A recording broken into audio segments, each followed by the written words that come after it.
முருகன் பக்தர்கள் அனைவருக்கும் அன்பு வணக்கங்கள்.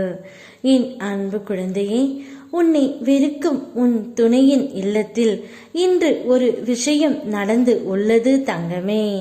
அதற்காக அங்கு உள்ள அனைவரும் உன் துணையின் வீட்டிற்கு வந்து விட்டார்கள்.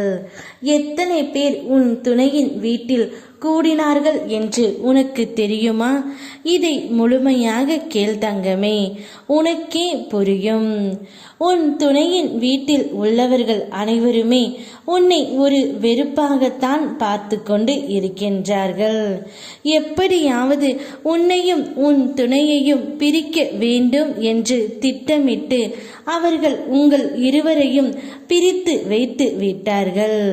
முழுமையாக உன் துணையின் வீட்டில் உள்ளவர்கள் அனைவருமே உன்னை வெறுத்து விட்டார்கள் தங்கமே. அவர்கள் போனால் போகட்டும், விட்டு விடு. நீ அவர்களை வெறுக்கின்ற என்ற அளவிற்கு முதலில் நீ அவர்களை வெறுத்து விடு தங்கமே. அப்படிப்பட்ட ஒரு உறவு நமக்கு தேவையே இல்லை.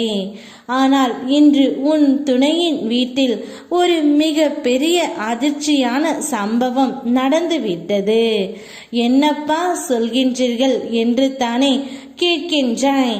உன் துணை உன்னுடன் சேர்ந்து வாழ வேண்டும் என்று முடிவு எடுத்துவிட்டு உன் துணையின் வீட்டில் உள்ள அனைவரிடமும் கூறிவிட்டார். அதை அவர்கள் பொறுத்து கொள்ள முடியாமல் அனைவருமே ஊரையே கூட்டிவிட்டு நீ சொல்லும் வார்த்தைகளை எல்லாம் ஒரு காகிதமாக பயன்படுத்தி உன் துணையை உன்னிடமிருந்து பிரித்து வைத்து நாடகமாடிய உண்மை உன் துணைக்கு இப்பொழுது புரிந்து விட்டது தங்கமே. உன் துணைக்கு உன்னுடைய மதிப்பு அறிந்துவிட்டது.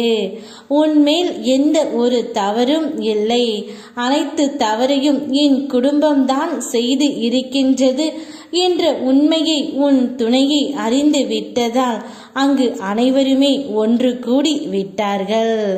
இப்பொழுது உன் துணையின் மனம் முழுமையாக மாறிவிட்டது.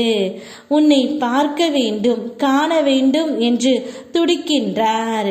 உன்னிடம் வந்து அனைத்து உண்மைகளையும் கூற வேண்டும் என்று எதிர்பார்க்கின்றார்.